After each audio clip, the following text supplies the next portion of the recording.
Hello and welcome to this presentation. My name's Dr. Robert Van Saun. I'm one of the extension veterinarians at Penn State University. And this presentation today is another in a series of presentations presented at the Penn State Dairy Nutrition Workshop involving the role of nutrition in metabolic disease. My topic for this year is on dietary protein, asking the question, is dietary protein the missing piece of the transition puzzle? We've established a number of transition period goals. One, we want to encourage high or efficient milk production. We want to minimize loss or maintain body condition score in the postpartum period. We want to achieve low postpartum disease prevalence. We want to minimize loss of immunocompetency, and we would like to control or decrease days to first ovulation and maintain or enhance fertility. Also, we'd like to have a low stillborn rate and healthy calves. The theme of this series has been the transition challenge and understanding that the transition from the pregnant non-lactating state to the non-pregnant lactating state is far too often a disastrous experience for the transition cow. Now the question has been, we've been studying transition nutrition for upwards of almost 30 some years. And so you would think with the research that has been accomplished over that time period, we might have made some progress in improving the status of the transition cow. You can see from these data that I'm presenting from the USDA NAMS reports starting in 1996, the owner-reported disease prevalence rates across the country. And then again in 2002, you can see not much improvement. If anything, things are maybe going in the wrong direction. And then in 2007, very similar sort of negative progression. And so you would think in this time period of upwards of 10 years here, plus the research done before, if we as nutritionists were achieving this lack of consequences, we probably wouldn't be formulating for that farm for very long. Now let's take a look at 2014. And lo and behold, it would seem that we have improved live birth weight or births, the decreased pre-weaning mortality for our calves. We've reduced retained placenta, hypocalcemia, LDA. We've lost ground on mastitis and lameness and actually improved fertility. However, you can see by this highlighted cell here, maybe some of this progress is being achieved through higher culling rates rather than actually improving the disease process. That's borne out here in these two graphics from the 2014 dairy report, NAMS dairy report.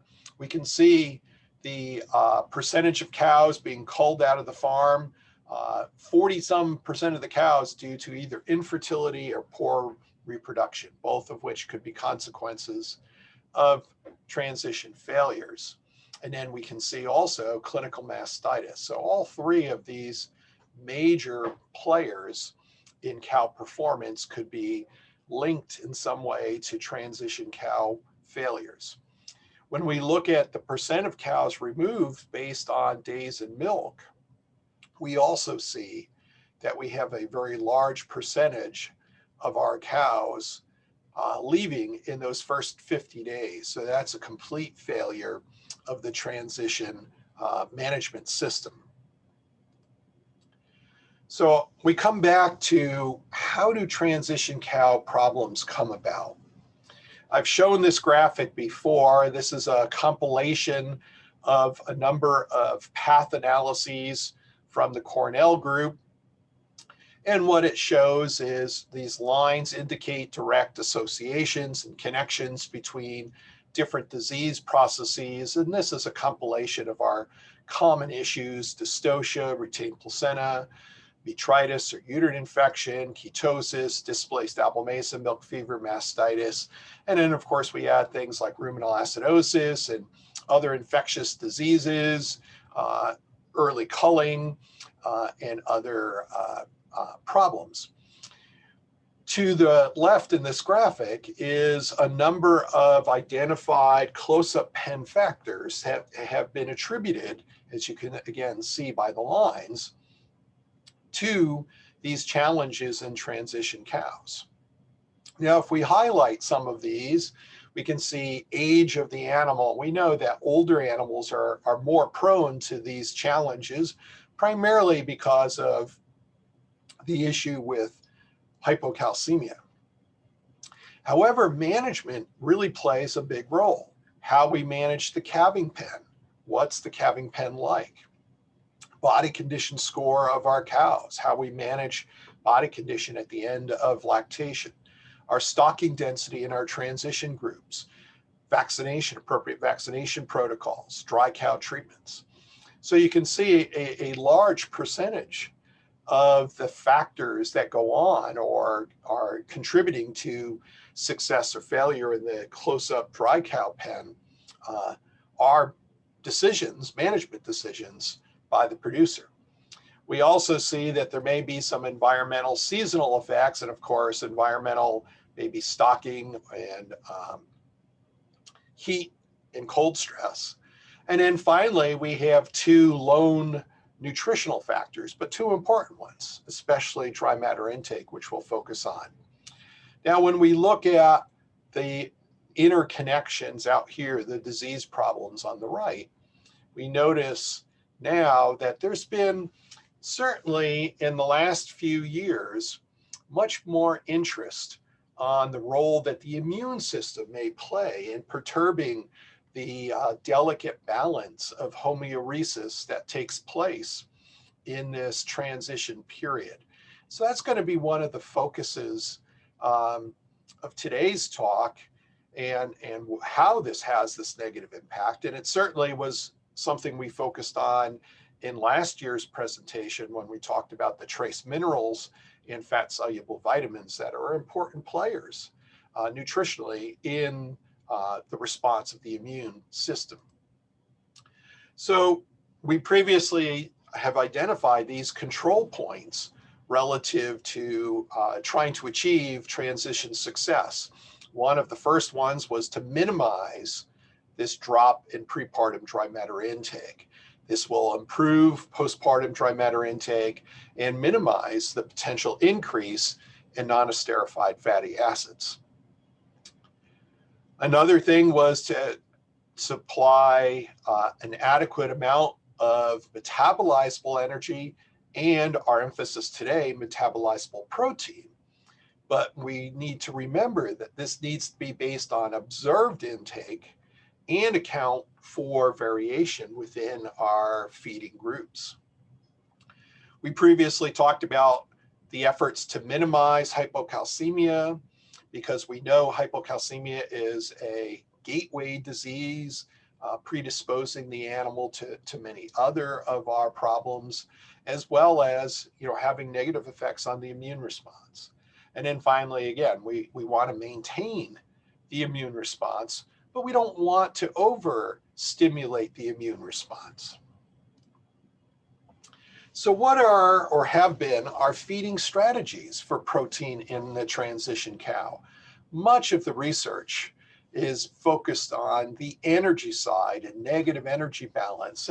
And certainly this is, there's no question how important this is. And there's been a lot of tremendous work done from various groups, the Cornell group, the Wisconsin group, the Illinois group, and now down in Florida with that group.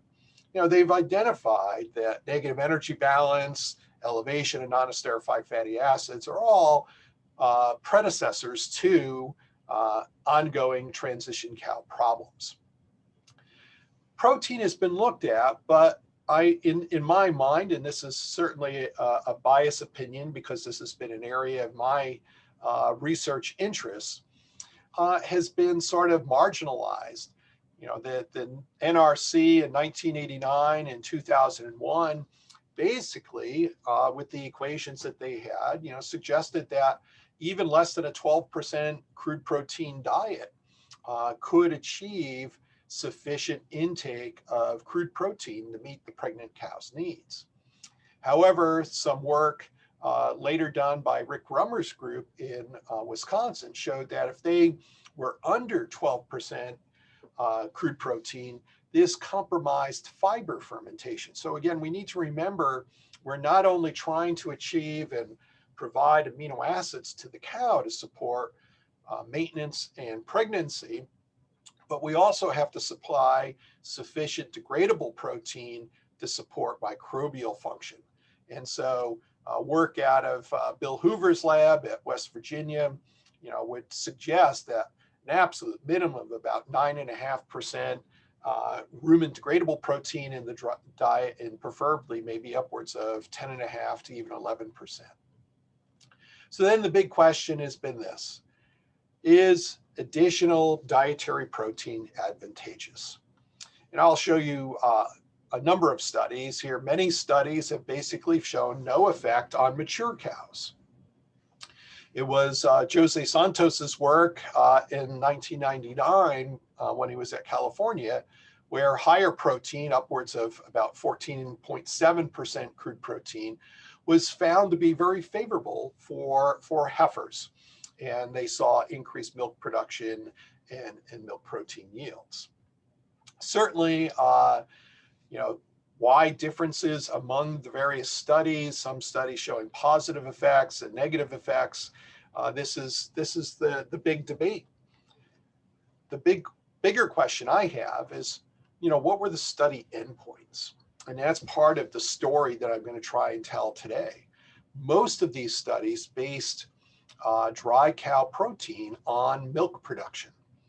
But milk production, although it's a management goal for a successful transition, but milk production isn't an exclusive impact of transition diets, where we're thinking about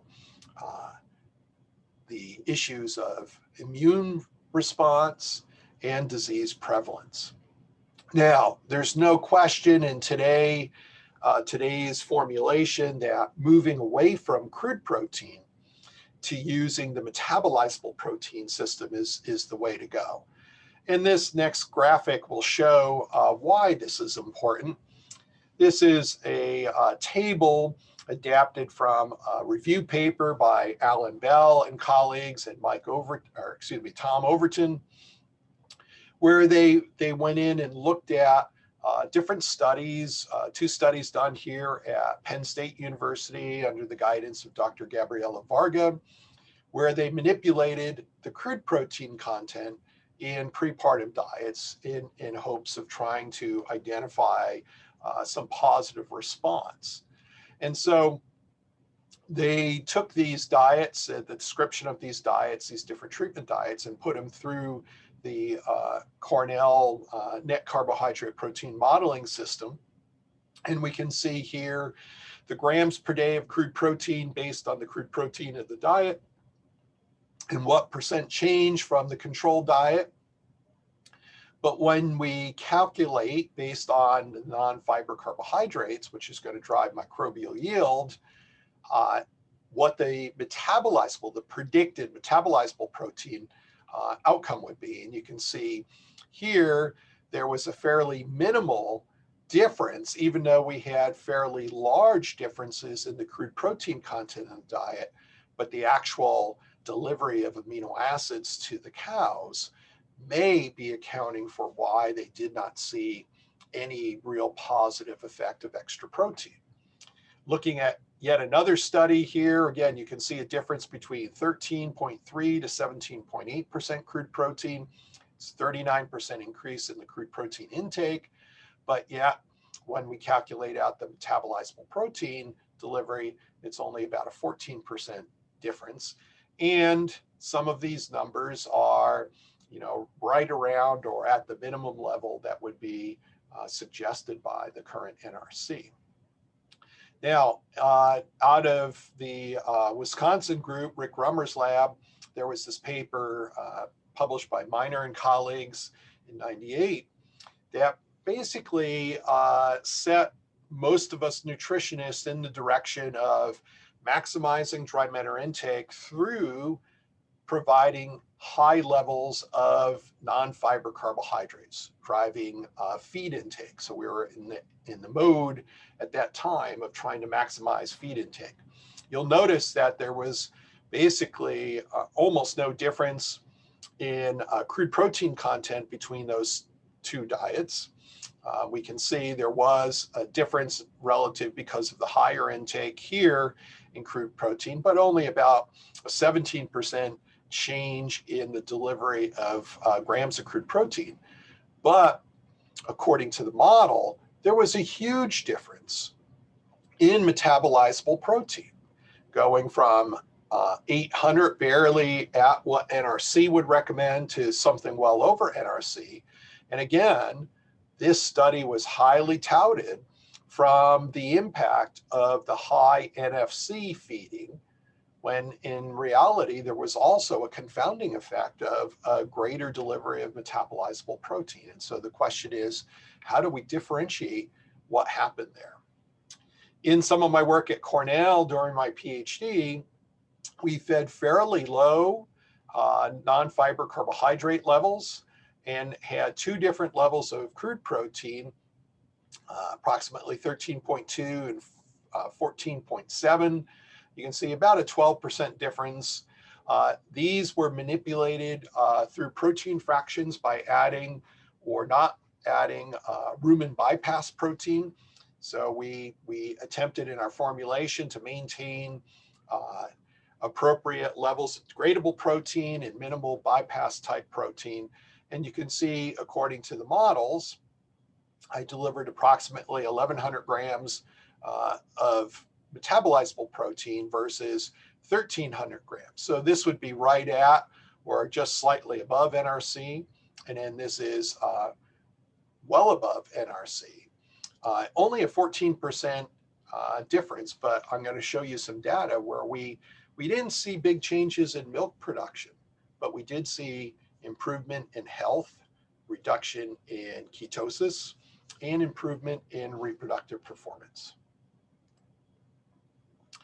So this is getting back to the issue of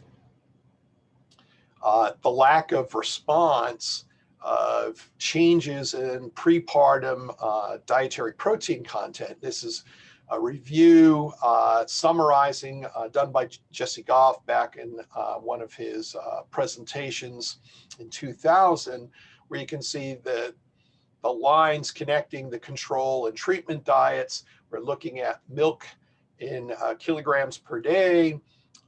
And then here's that 12% line of crude protein and above. And for the most part, you can even see some negative effects of increasing protein. So this certainly summarized sort of the general feeling that, trying to add protein into the prepartum diet isn't really going to give you a lot of milk. Now, this is also borne out in a more recent published meta-analysis from Josie Santos's group. But what he did notice was there were, again, differences in our heifer group, our nulliparous group versus our multiparous group. So this is looking at dietary crude protein, and you can see, if you look hard enough, there's a trending of increasing milk, fat-corrected milk in nulliparous cows, but certainly there's no trends at all in our multiparous cows.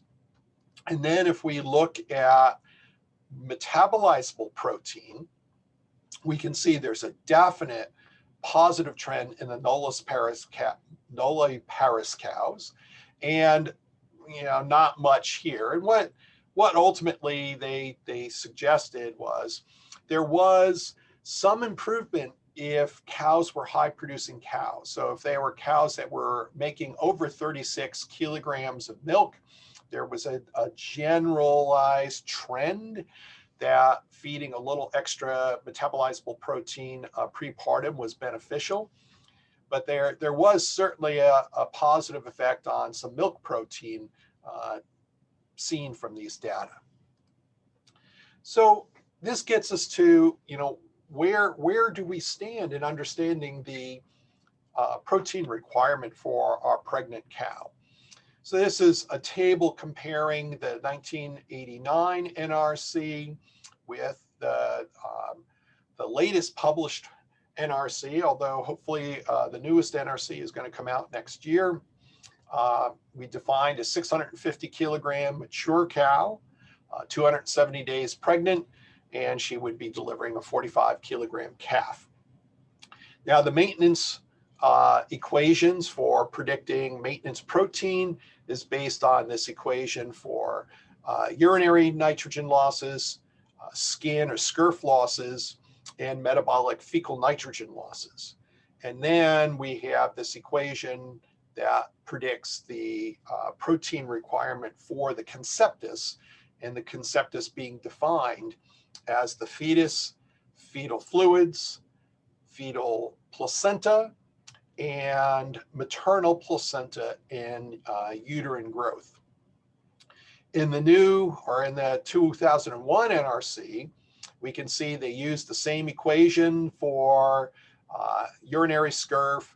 They had a modification of the equation for metabolic fecal nitrogen, and then they had this new equation for calculating the conceptus requirement. Now, this conceptus equation was based on a 1956 publication describing fetal growth in Danish red cows. Then many of the other variations of the NRC looking at this model were based on Herefords and Jerseys and so on. The newer model was based on Bell et al.'s work in 1995 at Cornell, where they used a more modern day Holstein cow. So this certainly gets us a little bit closer to where we're needing to be in at least appreciating, comparing apples to apples, so to speak.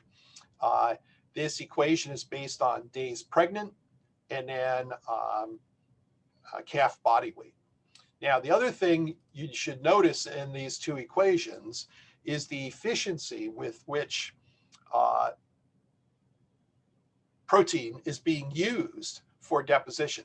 Here in the original model, they assumed a 50% efficiency, but based on the Bell work, this dropped to about a 33% efficiency, which in many ways increased by almost double the net protein or the metabolizable protein requirement.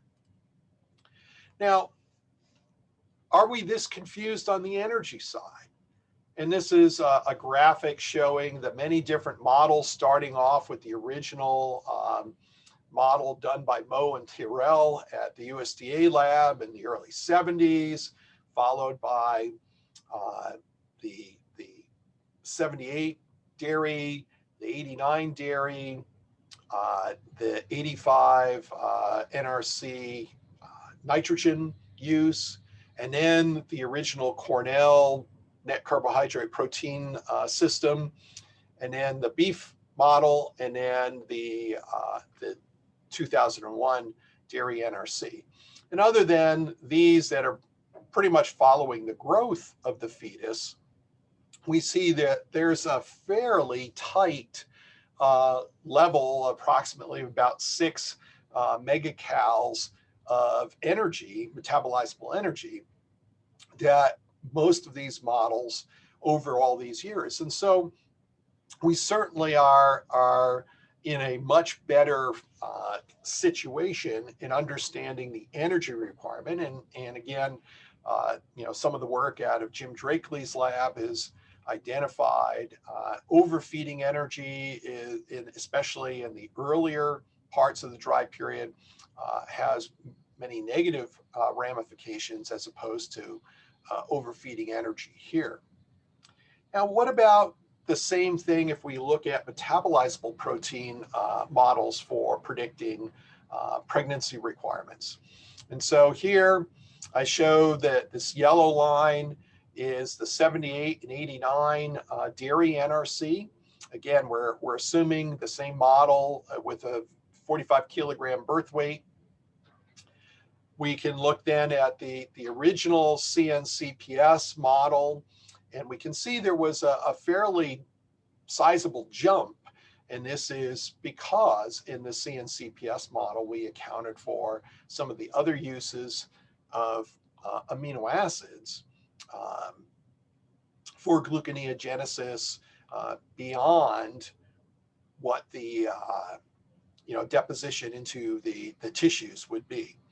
And then the Bell model was adopted into the dairy 2001. And so we got something that was much more similar to the original CNCPS model.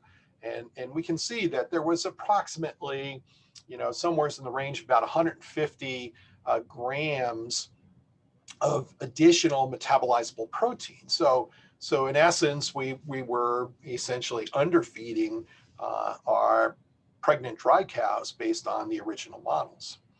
Now, I don't know if this is an appropriate mechanism, but this original CNCPS assumed that 50% efficiency. So if I use that same model and use the 33% efficiency, we get a graphic that looks like this.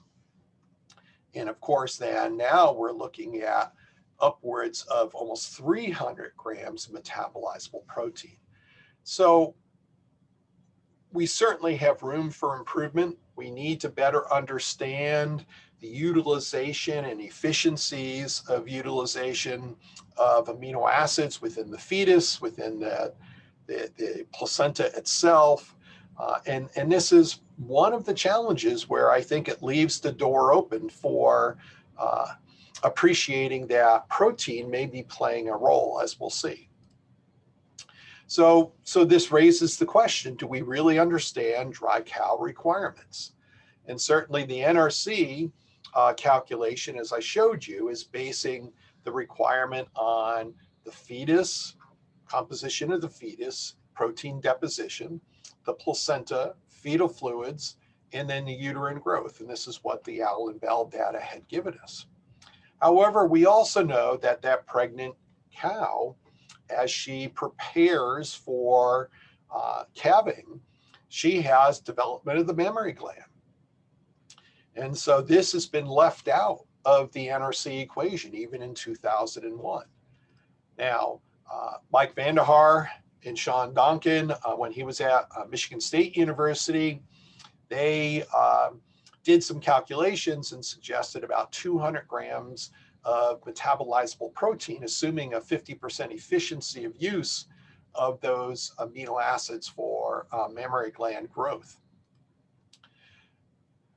Allen Bell, in his review paper on pregnancy protein metabolism, they suggested 120 grams because they assumed a higher efficiency, more typical of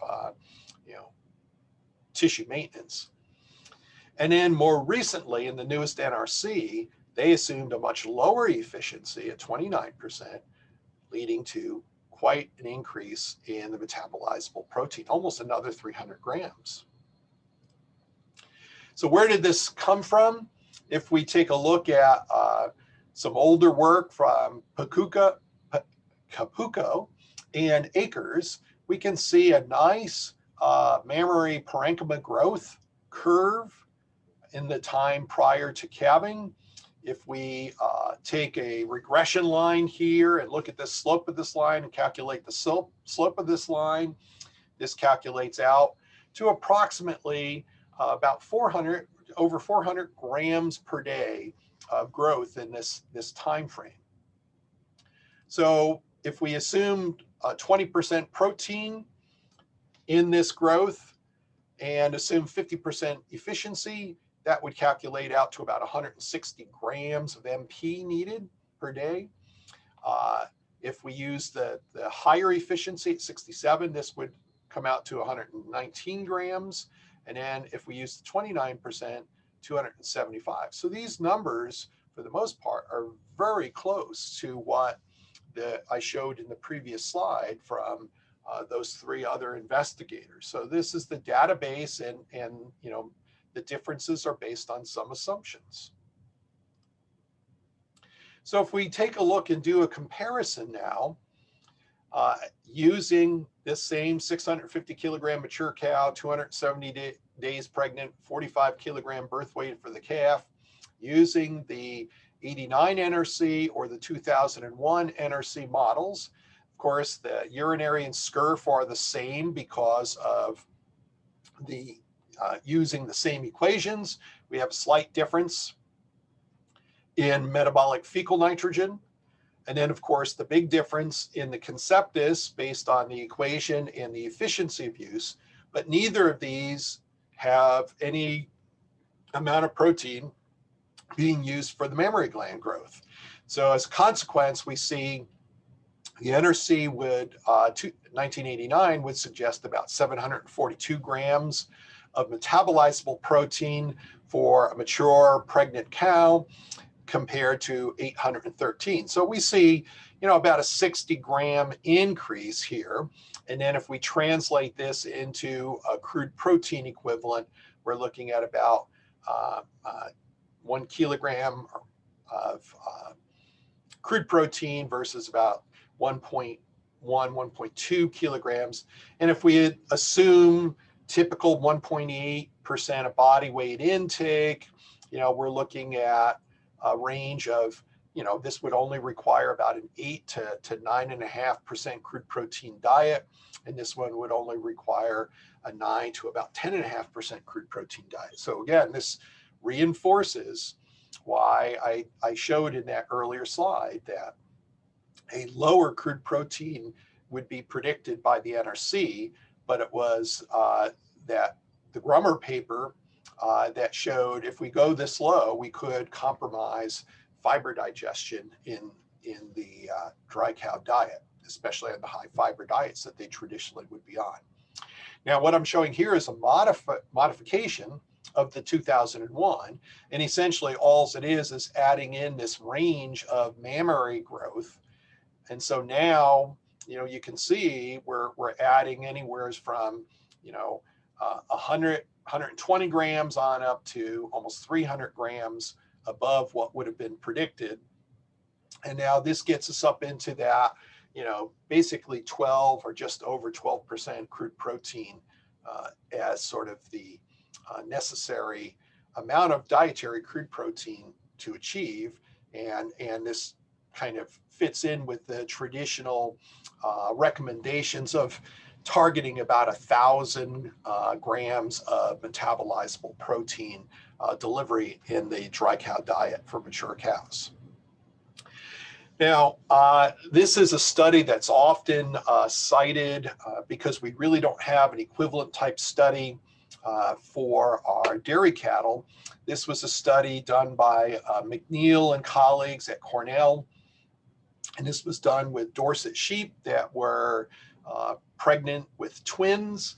And this was a comparative slaughter study where at about 110 days of gestation, they euthanized a small population of these ewes and did the tissue analysis, you know, focusing predominantly on nitrogen accretion or protein. And then they fed them one of three diets: a low crude protein diet, which is somewhere in the range of about 8 to 9% crude protein, a mid crude protein diet, which was around 11% crude protein, and then a high crude protein diet, which was right around 15% crude protein. And then at 130 days of gestation, they euthanized all the ewes and ground them up and then compared them to the original to look at how much nitrogen was deposited in various tissues. And so you can see there really, surprisingly, was no impact of diet crude protein on the wool. Slight difference here. We had a slighter higher level in the mammary gland in this mid crude protein group. And then, again, a slight higher nitrogen accretion in the organs in this mid crude protein group. But really the surprising thing of this whole study was this: the carcass, which is basically representing body protein muscle, skeletal muscle, there was a negative accretion, so lost body skeletal muscle in these low crude protein ewes, and also in these ewes. But there was enough variation that this negative value wasn't statistically different from this value. But again, I'll show you some more of their data that I think makes this an important issue. Now, what does this mean? Well, if we look at birth weight of the lambs as our endpoint, just like we use milk production as an endpoint in looking at a response to dietary prepartum crude protein, we can see that this, on the low crude protein diet, we had about a 14% decline in birth weight of these lambs compared to these two groups, and there was no difference here. So if there's no difference in birth weight, and we didn't measure nitrogen accretion, we would have come in and said that this level of crude protein, about 11%, would be the requirement for pregnant ewes. And as it turns out, in the 2007 small ruminant NRC, they recommend approximately 10.5% crude protein. However, one big caveat here is the NRC assumes there's no loss of maternal tissue. And so, what's going to be important is this loss statistically significant from zero? And we can certainly see, a gain. And again, what we would need to know is this gain statistically significant from zero? And I'll show you a little more of this data, but I just want to lay the groundwork here that, depending on what we use for our measurements, we may be somewhat skewed in our perspective in what the actual requirement is. Now, just to emphasize that, we have documented that cows will go ahead and mobilize body protein prior to calving. This is a more recent study out of the Netherlands.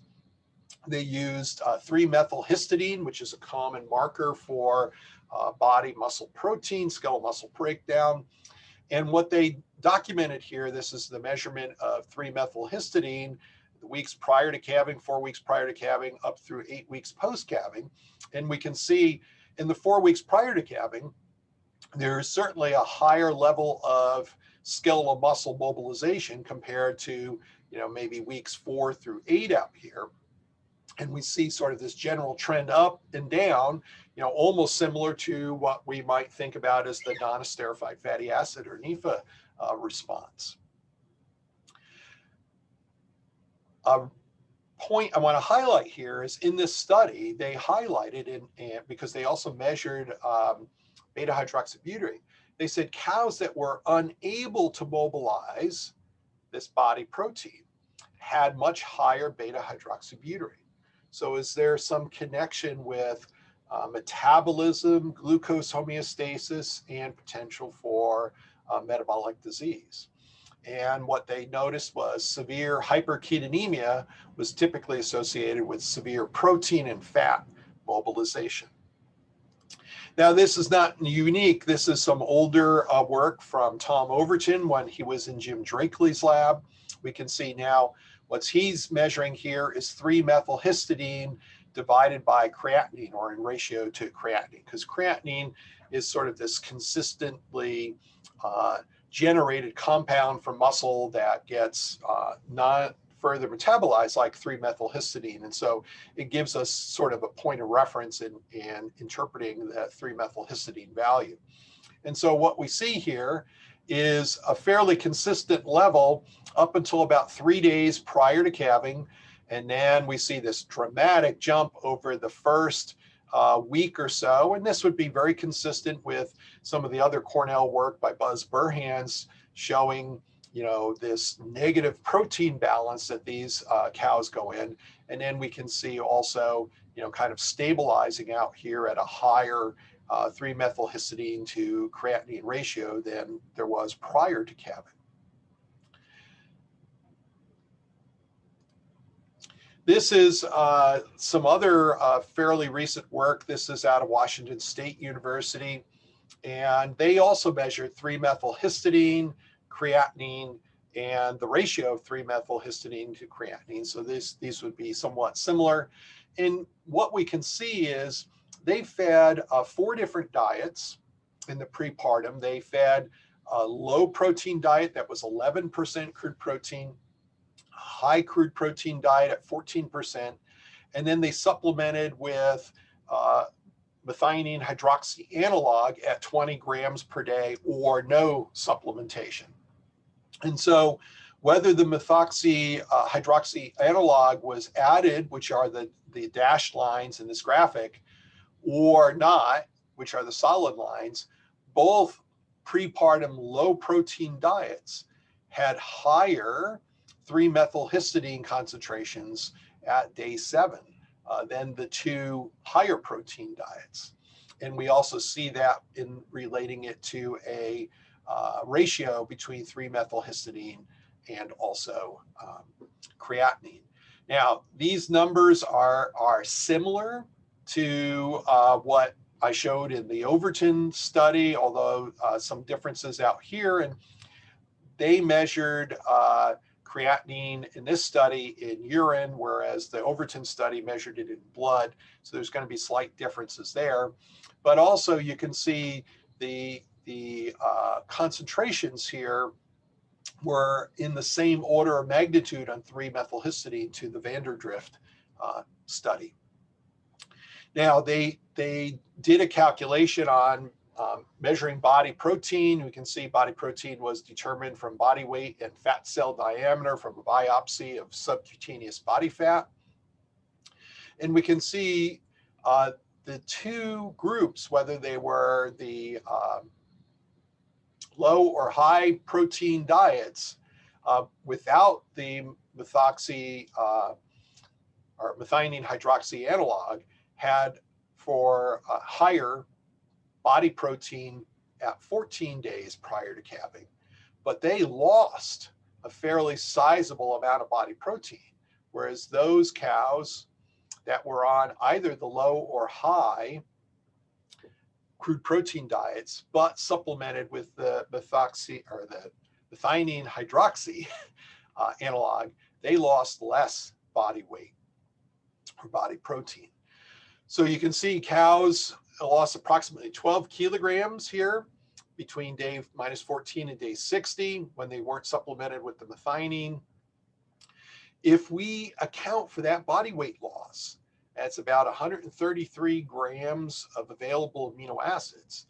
And then looking at about an 83% efficiency, that would account for essentially about an extra 110 grams of milk protein per day, or an increase of just a smidge under 10% of typical milk protein.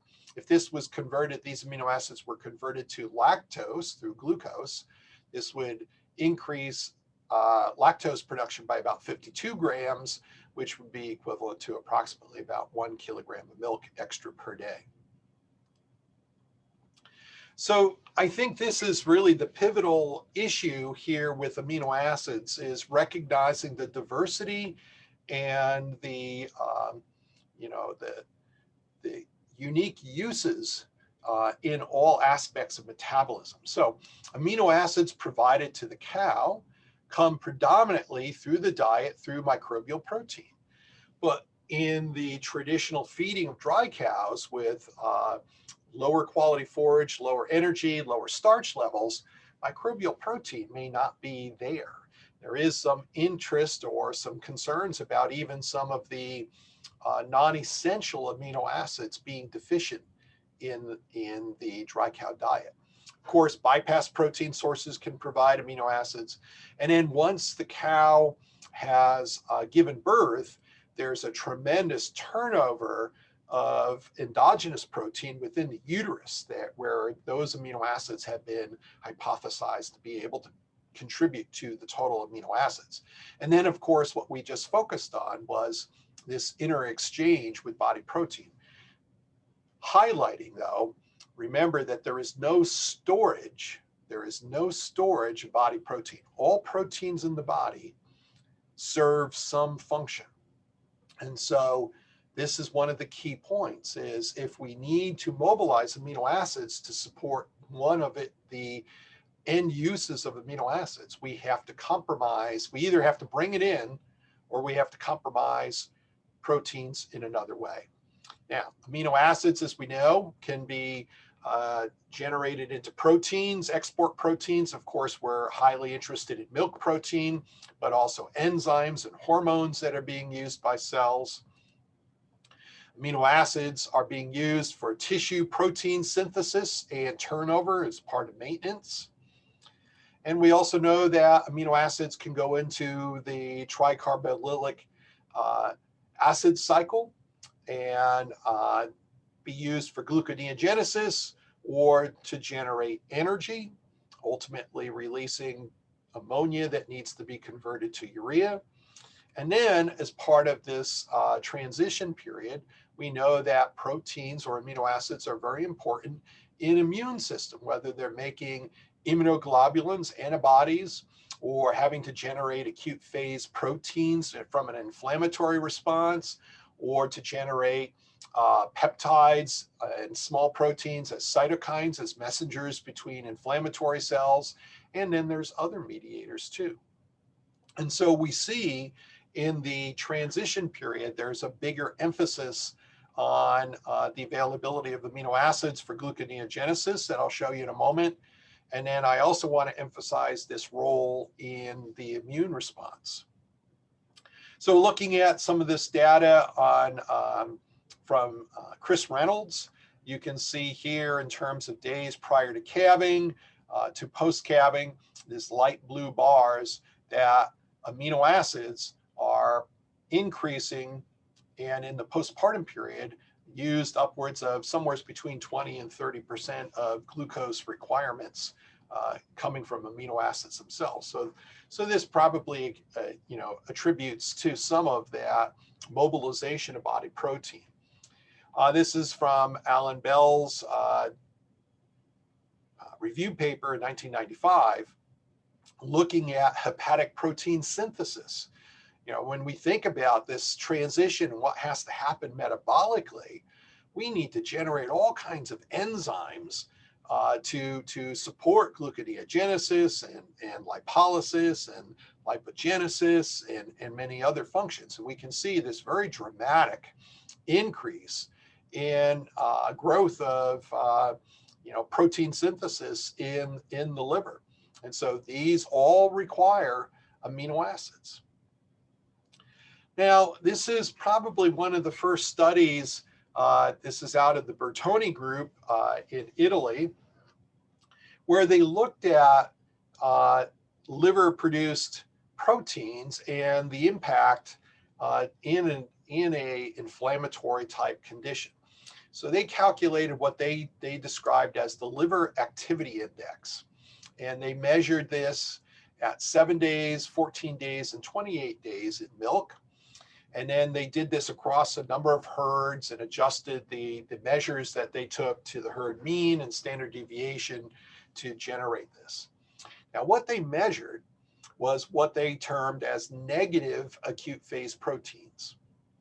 So what we mean here is when the liver receives pro-inflammatory signals, like from fat mobilization or activated macrophages, it kicks into generating what we call acute phase proteins, things like ceruloplasmin, haptoglobin, serum amyloid A, among others. But if you remember what I just said, those are all proteins. Amino acids have to come from somewhere. And so what we believe is happening is the liver, instead of making some constitutive type proteins like albumin, retinol binding protein, transferrin, that binds iron, ApoB100, which is the core protein for the very low density lipoprotein, it's scavenging those amino acids and redirecting them to support acute phase protein production. And so these proteins that are harvested or not made are what they're calling negative acute phase proteins. And so they directly measured albumin, and they used vitamin A measures to as a proxy for retinol binding protein, since vitamin A in the serum is only bound to retinol binding protein. And some work out of Michigan State by Tom Hurt also showed this association. And then they measured cholesterol as sort of a marker or proxy to look at ApoB100, which is the core protein to the very low density lipoprotein that's generated in the liver. So if we look at the graphic up here, this top graph is albumin, and we can see the clear bars are the upper quartile values, and you can see basically higher albumin levels at 7, 14, and 28 days compared to the other quartiles. And notice that the levels here, the concentrations are up around 34, 35 grams per liter. Now you can see how low, down around 29, 28, and barely coming up to 3 in this low or lowest quartile. This is looking at retinol or vitamin A. Again, we see a higher level in the upper quartile, and it increases over time, whereas we start low and come up slowly in the lowest quartile. And then looking at total cholesterol, we see the same, start somewhat low and then increase, and these start lower and don't come up. And what they found is by looking at these low quartile cows, they had greater disease occurrence and greater infertility. Not a big change in milk production. Now, this is some work that I did here in Pennsylvania, where we collected blood samples prepartum and postpartum, and I measured albumin. And this is looking at the concentration of albumin in just the fresh cows. And these would be cows that range between 3 and 21 days in milk. And so I categorized the albumin based on, what lab values and also, values that I was starting to establish.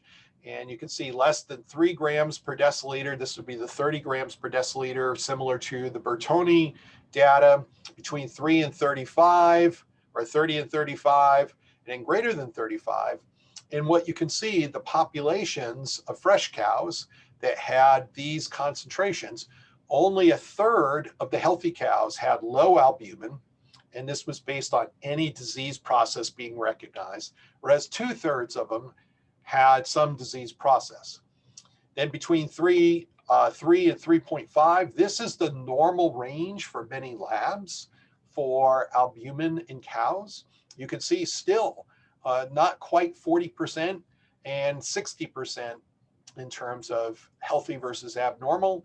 And then only those girls that are above 3.5 grams per deciliter. So this would be equivalent to that high quartile of Bertoni.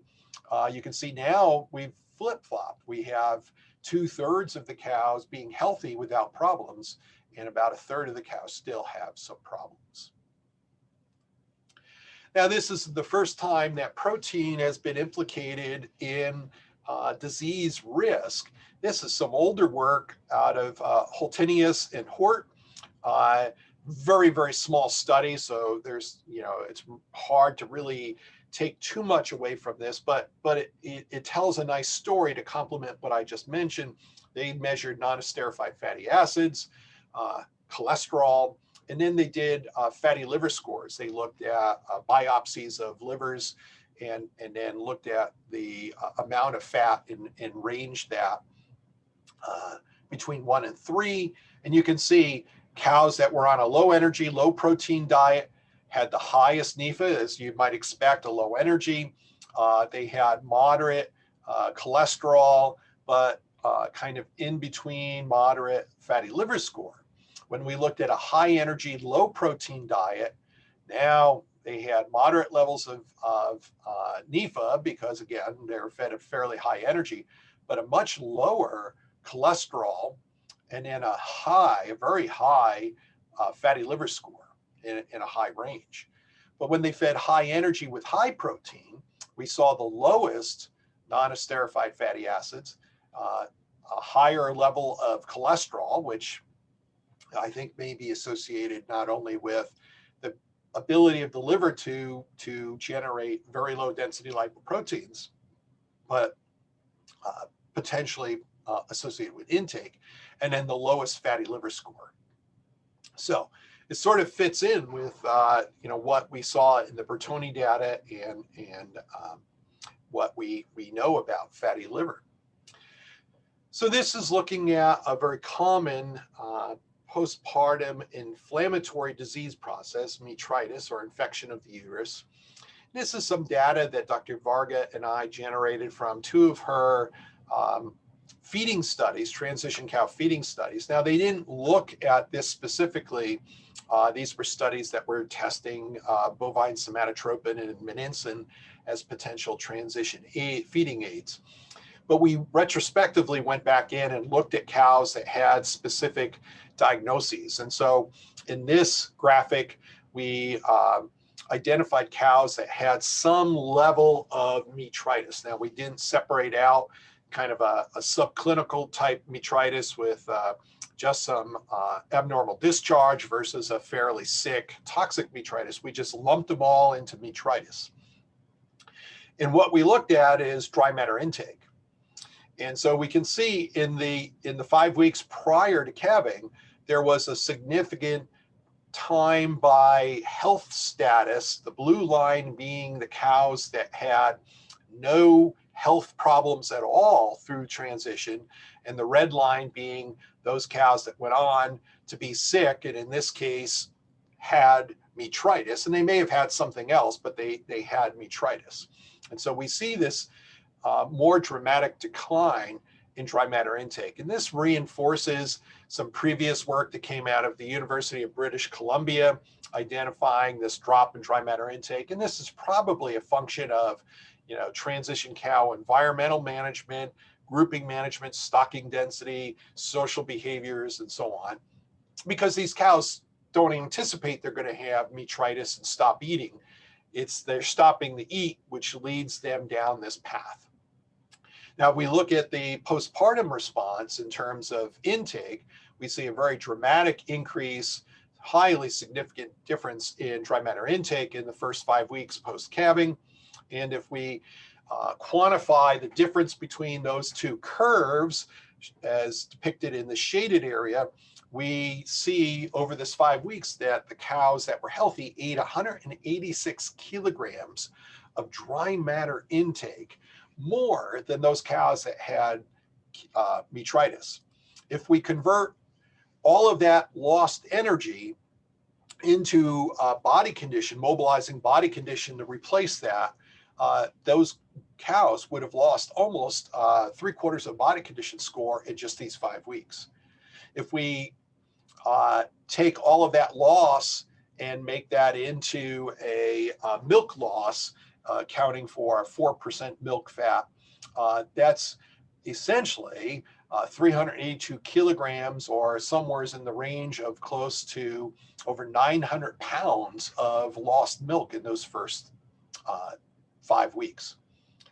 Now, the graphic on this side is sort of a hidden gem of research. This was published in a very obscure journal called Aspirin and Health Research. This is from the Bertoni group over in Italy again. And they recognize this inflammatory effect. And we know that active inflammation reduces dry matter intake. And so that's probably what's going on.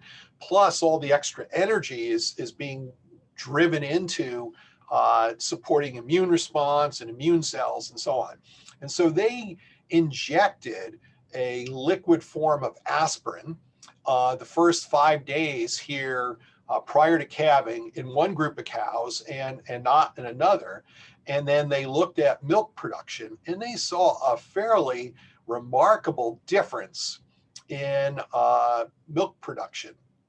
And so this, this really sort of set the stage, and Dr. Barry Bradford, now at Michigan State, has kind of repeated some of this work, and basically we're tying this back to the high cost of an activated immune response and inflammatory response that's resulting in this.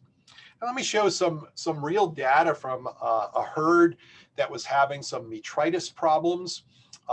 We looked at fresh cow milk components. This is often something we can use as a monitoring tool for herd health. And so here's 10 cows that are between 21 and 42 days in milk. And these, again, a herd that was having a higher level of metritis than they wanted. And traditionally, we look at milk fat, and I highlighted, high levels of milk fat for Holstein cows. We usually suggest that, 5% and higher on the first test would be suggestive of negative energy balance and greater mobilization of fat. And then we usually use that as a factor to evaluate the fat to protein ratio, where we think a milk fat to protein ratio in excess of 1.4 is indicative, again, of a higher risk of ketosis, negative energy balance. What I want to show you here is by looking at these, both the fat and the protein, you'll notice that the milk protein is quite low in a number of these cows. Matter of fact, 50% of the cows had what I would consider low milk protein, and only 20% of the cows had high milk fat. But yet 60% of these cows had a high fat to protein ratio. And so this, to me, is I think we need to interpret this ratio very, very importantly, not only from an energy standpoint, but from a protein standpoint. Here's some blood analysis from this same herd. And so here I'm looking at mature fresh cows that were on average 10 days in milk. And this is the blood results. And then I'm comparing these results to, how far the mean value of these 10 animals has moved away from what I would consider the normal herd population. So I highlighted those in yellow being marginal changes versus red being more significant changes. And we can see low phosphorus and a slightly high beta hydroxybutyrate. And then I also had a pool of fresh heifers that had no metritis, and they averaged about 12 days in milk. But you notice that there was a few more problems or identified variations. Well, let's now look at the cows that had metritis. So again, fresh cows, 10 days in milk, but they had metritis. Now look at all the things that are abnormal. And I want to highlight, look at the albumin here, 2.8 versus 3.3. And then we can see lower potassium, lower chlorides, lower calcium, so moderate phosphorus, and then low magnesium, and again, slightly higher beta hydroxybutyrate. When we look at the heifers that had metritis, this was 9 animals, we see a similar trend. We can see, lower cholesterol in these two. We see lower total protein, certainly very low albumin, 2.5, and then other parameters that are wrong. So there certainly would suggest, metabolically, changes that occur with this pro-inflammatory process and fighting off infection that are going to lead to some pretty serious changes in blood metabolism and body metabolism, and high risk for other disease processes.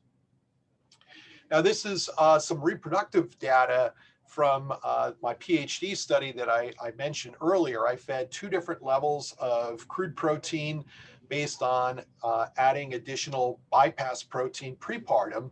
And then in the postpartum diet, I fed an isonitrogenous diet, predominantly from soybean, but I added some urea and used heat-treated soybeans so that I had what I called an unbalanced or high soluble intake protein versus a more protein fraction balanced diet.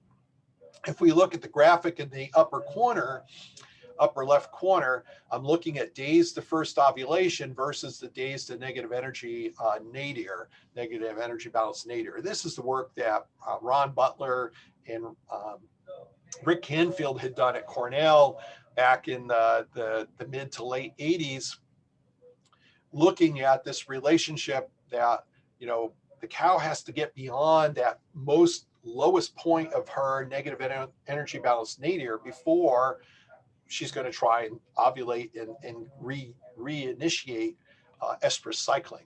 And so you can see the relationship. This is looking at all those cows, irrespective of what they've got fed postpartum, but on the lower protein, non-bypass protein prepartum. And there was a significant, not a strong, but an R squared of about 0.24 overall. If we move over to the top right graphic, this is the treatment diet where I fed the higher protein and with bypass. And this again is independent of what postpartum diet they went on. And we noticed that there was absolutely no relationship between negative energy balance nadir and days to first ovulation. Kind of interesting. If we come down here to the lower left graphic, this is now looking at all those cows that were fed the high soluble intake or unbalanced protein diet. And you can see a much stronger relationship in R squared of 0.54 between negative energy balance nadir and days to first ovulation. So this fits in with some of the work that Jim Ferguson and others had done, looking at, you know, unbalanced protein fractions, high degradable protein, and negative impacts on reproductive performance. Now what we see here in this lower right graphic is the cows that were on the control low protein prepartum and the unbalanced protein postpartum. And granted, there's limited numbers, but look at how much tighter this gets, an R squared of 0.75. So what this is suggesting is, you know, maybe protein status in the prepartum period followed by what happens in the postpartum period. So if you mess up in the prepartum period and you mess up in the postpartum period, you're really going to negatively affect reproductive performance. If you do a decent job prepartum and screw up postpartum, you probably are still going to be okay. From, I didn't show you this data, but there's no association. And if you feed this low protein prepartum and then a balanced protein postpartum, you can sort of make up for it, but not as well as, you know, doing a good job on both sides. So moving on to an important issue is amino acids. This is the new topic, you know, going beyond metabolizable protein. A lot of work has certainly focused on methionine relative to its roles in methyl donation and hepatic fat export capacity or very low density lipoprotein synthesis. Most would suggest methionine, lysine, most of the studies that have been done, as essential amino acids of concern in dry cows.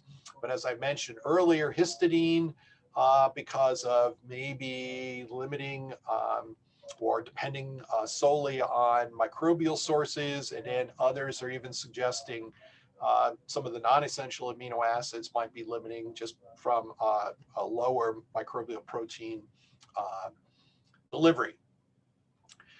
Generally, they see some positive responses when supplementing animals with these amino acids.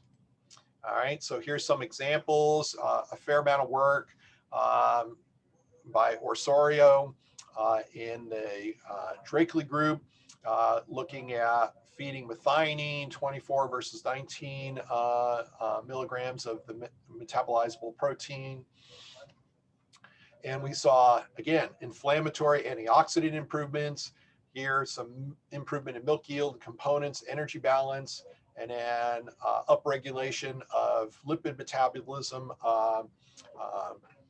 regulators, and immune function. Adding the methionine hydroxy analog, the plus 20 grams, this reduced body protein mobilization. I showed you this was that Phillips work. And then even in beef cattle, fed low forage diets, so low quality, low forage diet, the low quality forage diets. They supplemented at 5, 10, or 15 grams of methionine, and they saw improved nitrogen retention, improved protein accretion in late pregnancy with the plus 5 grams at a minimum. Now, there's been some other work, this certainly is not a very clear, direct, and highly repeatable response with amino acids. Zhu et al. Suggests that there's some kind of interaction between prepartum and postpartum delivery of amino acid balance. I mentioned that the non-essential amino acids might be short in these low energy, reduced microbial protein synthesis diets. One study here suggested that the amino acids or metabolizable protein needs may be dependent on the type of forage, corn silage versus a grass silage, more for the grass silage. And then a more recent paper suggested that maybe prepartum rumen protected lysine and methionine may improve, again, immune function and health. We don't see a consistent pattern on the protein, or excuse me, on the milk production side, but certainly a lot of emphasis on cow, which is an important factor. Now let's come back to that sheep study of McNeil that I showed you earlier and look at the actual data. Remember the mid-protein diet. This was balanced to basically the current NRC recommendation in terms of crude protein in the diet. We didn't see a big difference between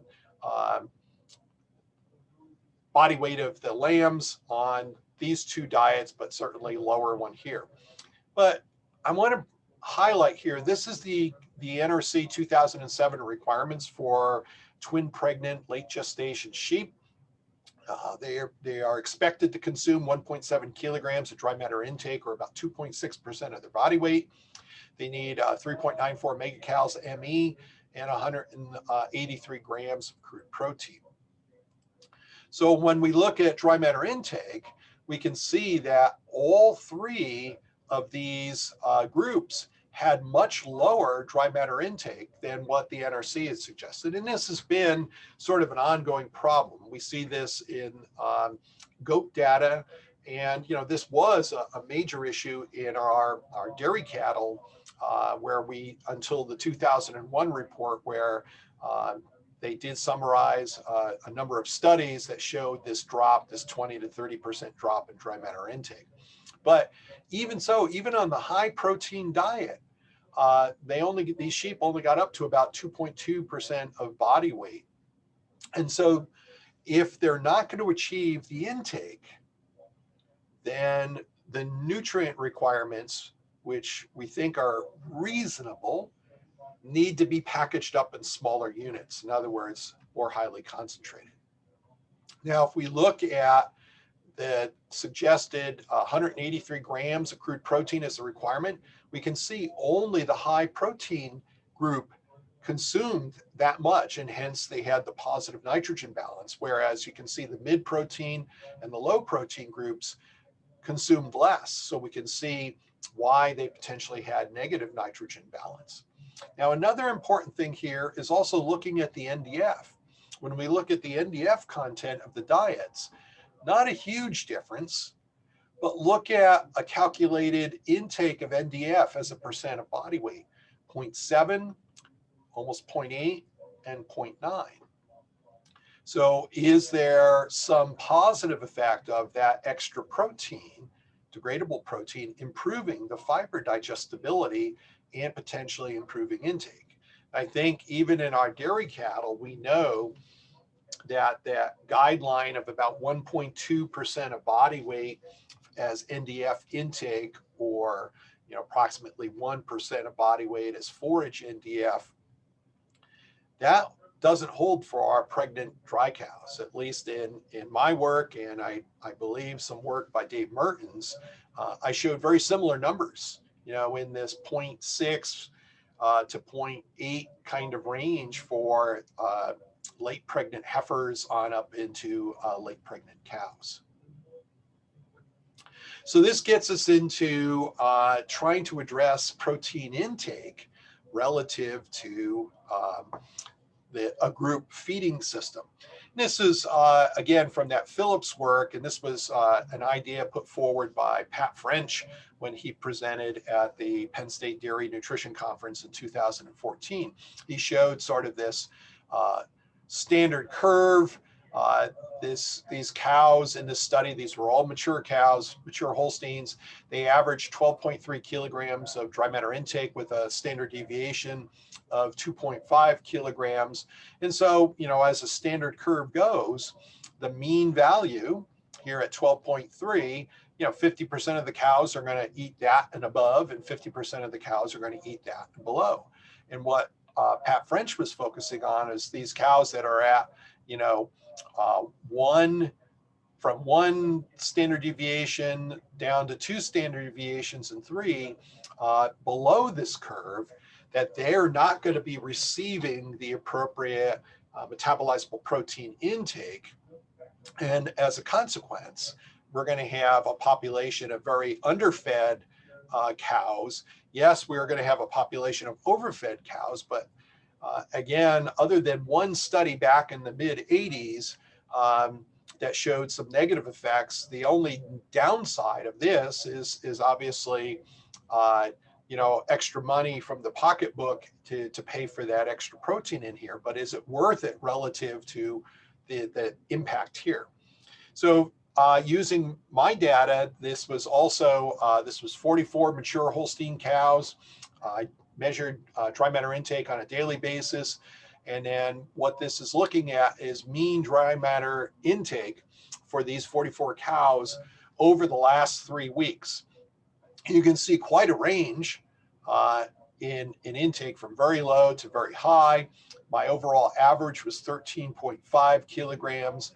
My standard deviation was 3.1 kilograms. So I had a higher intake than what the Phillips study had, but I had a little more variation here. And so as a consequence, again, we'll see, 34% of the animals are going to be consuming, between 10.4 and this 13.5 kilograms of dry matter. So these girls are all going to be somewhat below on the MP. And then, of course, another 14% here are going to be between 10.4 and 7.3. And then, the less than that. So what Pat French had suggested, and I think this is an approach that a number of nutritionists are doing, setting a benchmark, and I think this is conservative, 1,080 grams of metabolizable protein, and then Pat had done some regression modeling suggesting about 25 and 75 grams of methionine and lysine, respectively. So if you want to meet the requirement of 50% of the cows, that's what we want to deliver. But if you want to meet the requirement of 83% of the cows, then you need to increase this by 20%. So you'd be delivering 1,300 grams of metabolizable protein and then 30 and 90 grams of lysine to meet and this would be at the median value. And if you want to meet 95% of the cows' requirements, then you got to increase it by 30%. So now you're going to move up to about 1,400 grams of MP, 32 grams of methionine, and 97 grams of lysine. So this last graphic sort of depicts some of the numbers here in terms of what the intake expectations are. And again, these are going to be certainly farm influenced. What the basic crude protein requirements might be, protein fractions for the two groups, and then what the expected crude protein and metabolizable protein intakes would be, and then to adjust for at least that 20% factor, this is what they would be for that. So to finish up here, key points, I think, in terms of thinking about protein in transition. Protein metabolism during transition needs to address multiple metabolic and physiologic roles of amino acids. And we just don't have all the data on this yet. Negative protein balance postpartum is expected relative to glucose status and immune function, the needs for amino acids for those. And then prepartum protein mobilization may limit availability, leading to disease, productive or reproductive impairments. Dietary protein formulation should be based on metabolizable protein and not crude protein, as we've highlighted. We need to account for the variation in feed intake within a group to ensure adequate MP intake is achieved by a majority of the animals. And this is especially important in our mixed heifer, mature cow, dry cow groups. And certainly, there's no doubt that more research is needed to better characterize metabolizable protein or microbial protein yield in dry cows and the amino acid needs of these dry cows. So with that, I thank you for your attention, and I look forward to chatting with some of you during the presentation during the conference.